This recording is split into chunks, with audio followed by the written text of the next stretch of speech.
Continuing with open channels, we're going to talk about hydraulic jumps. Hydraulic jumps occur when the flow goes from supercritical to subcritical. With hydraulic jumps, the energy equation does us no good, so we are going to use the momentum equation. Here we have our open channel where we have supercritical over here on the left and subcritical on the right. And these little bumpy lines here, this is my hydraulic jump.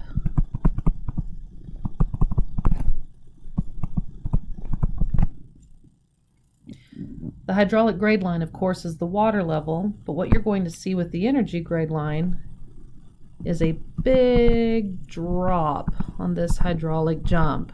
We have our velocity head, v1 squared over 2g, and then afterwards, of course, it's tremendously smaller, v2 squared over 2g. And the difference between these two are going to be our head loss.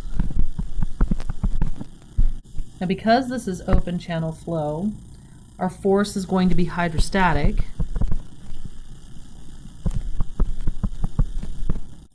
So using our variables, plugging in our force for open channel flow into the momentum equation, also assuming that this is an incompressible liquid, so my density is going to remain constant, then my momentum equation for a hydraulic jump turns to gamma HCA1 plus rho QV1 is equal to gamma HCA2 plus rho QV2.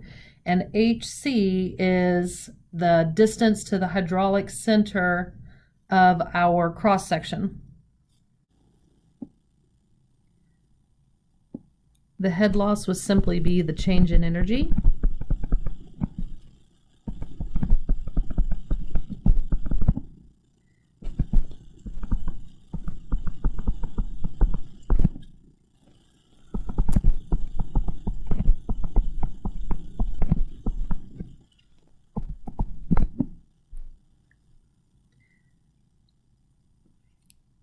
Which we could then expand to the change in energy head, which is the y1 plus v1 squared over 2g minus y2 plus v2 squared over 2g that I've rearranged to match the variables together.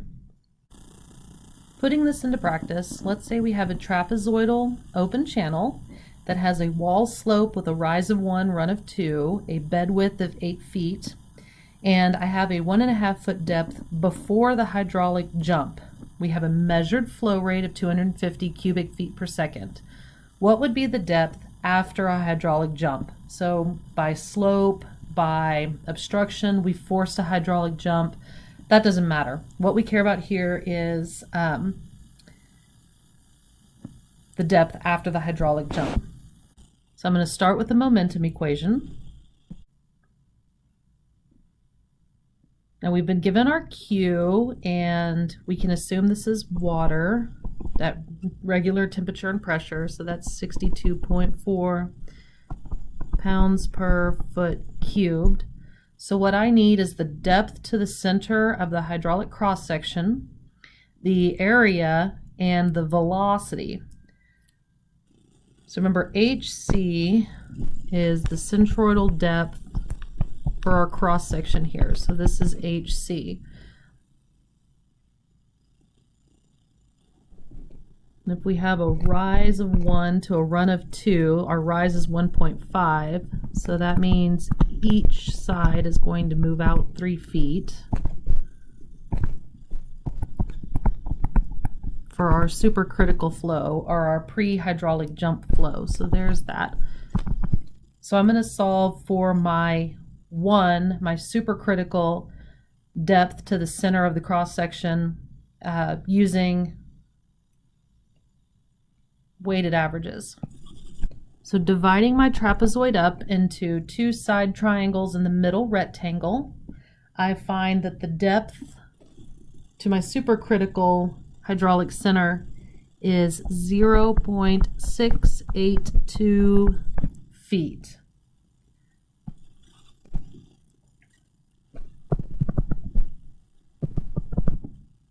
My area is 8 feet plus 14 feet divided by 2 times the depth, 1.5.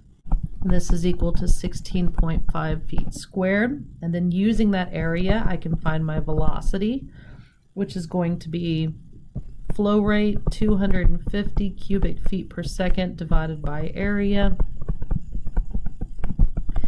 And that gives me a velocity of 15.2 feet per second. Now, of course, after the hydraulic jump, we don't know what the depth is. So we're going to have to plug that in as a variable to all the same equations. Our height 2 is going to be 8 times whatever that depth 2 is, and then y2 divided by 2. So there's the rectangular portion. And then the two triangles, 1/2 base times height times the distance to its centroid, all over the area of the trapezoid total.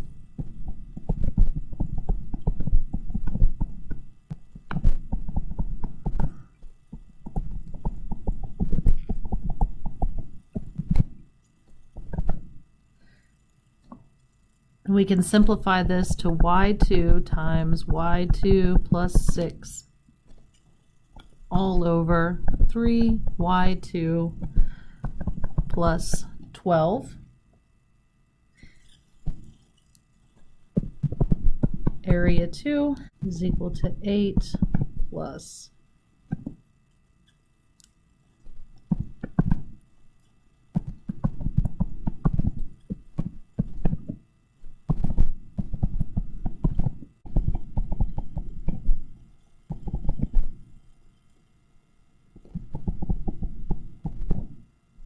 and last, our velocity. So we're going to take that area 4y2 plus 2y2 squared and divide it into the given flow rate.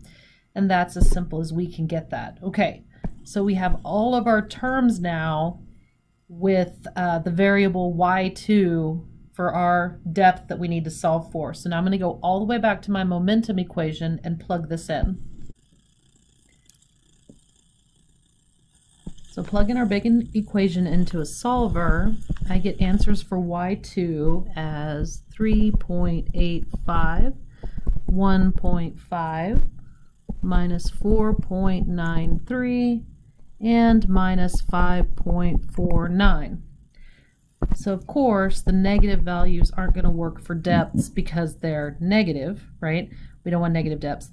The 1.5 was our starting value, so that's our supercritical value. So our final answer is the 3.85 for the subcritical value. And plugging that back into our velocity equation, we have velocity 2 is equal to 4.14 feet per second. If we have a rectangular channel, our equations simplify. So y2 over y1 is going to equal to 1/2 1 plus 8 times the Froude number squared minus 1. And you'll be using the Froude number for supercritical flow. Or we can rearrange it for whatever depth and Froude number we do have. So we can find the subcritical flow or the supercritical flow. And for a rectangular channel, the head loss equation reduces to y2 minus y1 quantity cubed over 4 times y1 times y2. If we're given a rectangular channel that is 6 meters wide into the page, that has a supercritical flow of 9 meters per second and a depth of 1.2 meter, find the depth after the hydraulic jump, the head loss due to the hydraulic jump, and the Froude number after the hydraulic jump. We have a rectangular channel, so we can use our shortcut.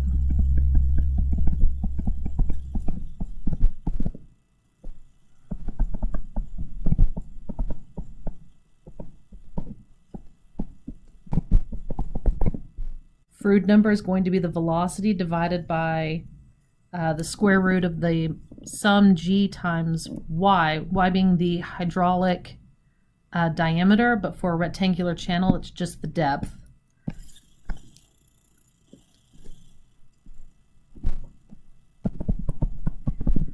Plugging our numbers in.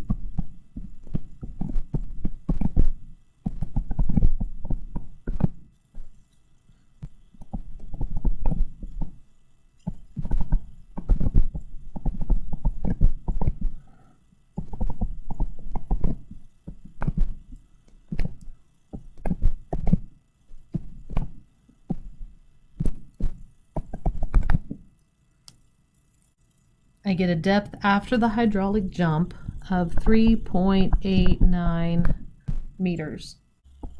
Using our simplified head loss equation for a rectangular channel,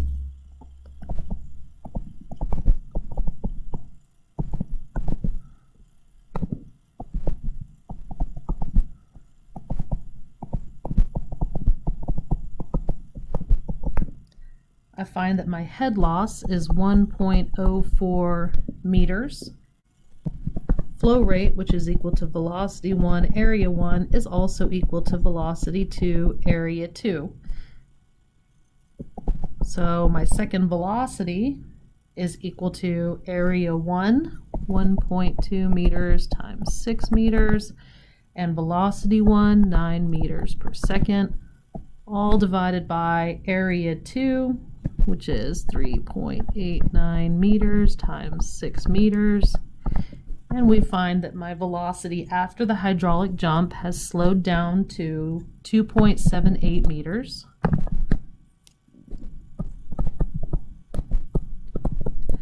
And I need that velocity to get my Froude number. And we get a Froude number after the hydraulic jump of 0.449. Remember that less than 1 is subcritical, so we have that right there, 0.449, and greater than 1 is supercritical, and if you do the math here, you find that Froude number 1 is 2.62, which is greater than 1, and it's supercritical.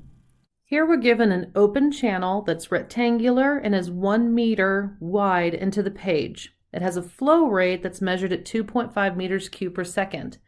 This one, though, we are forcing supercritical flow with the spillway that then creates a hydraulic jump to where it goes back to subcritical flow downstream of the spillway.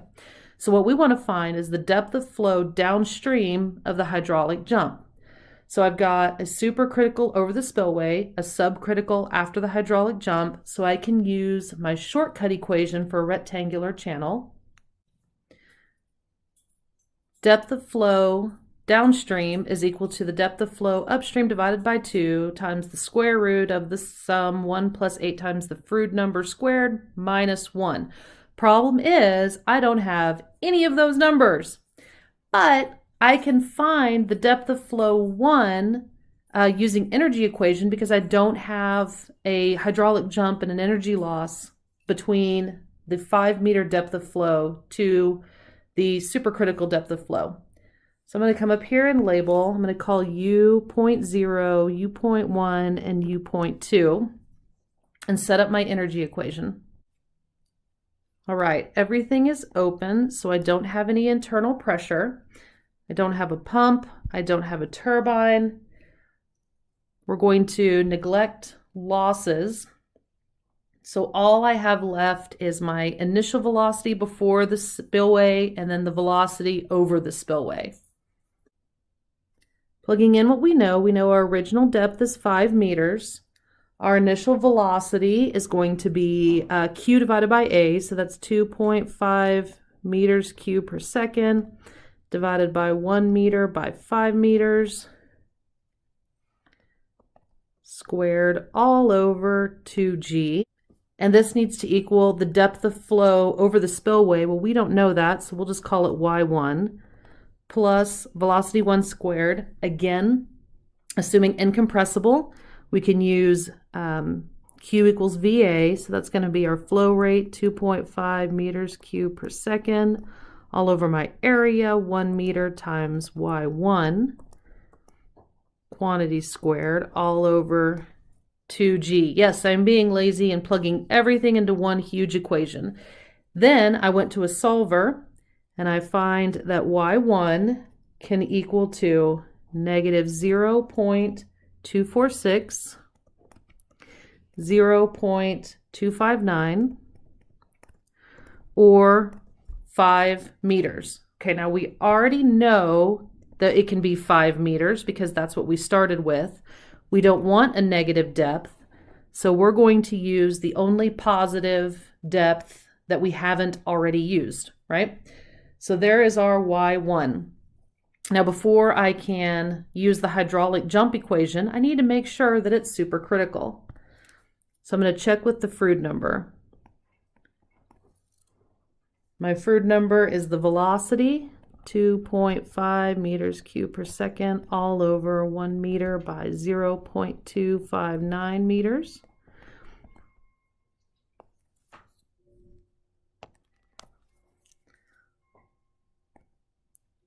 Divided by the square root of gravity times the hydraulic diameter, which is going to be the depth for a rectangular channel.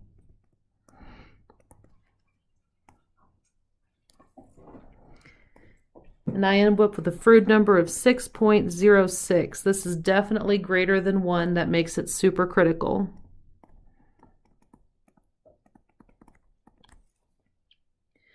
So now I can plug this information back in. y2 is equal to y1.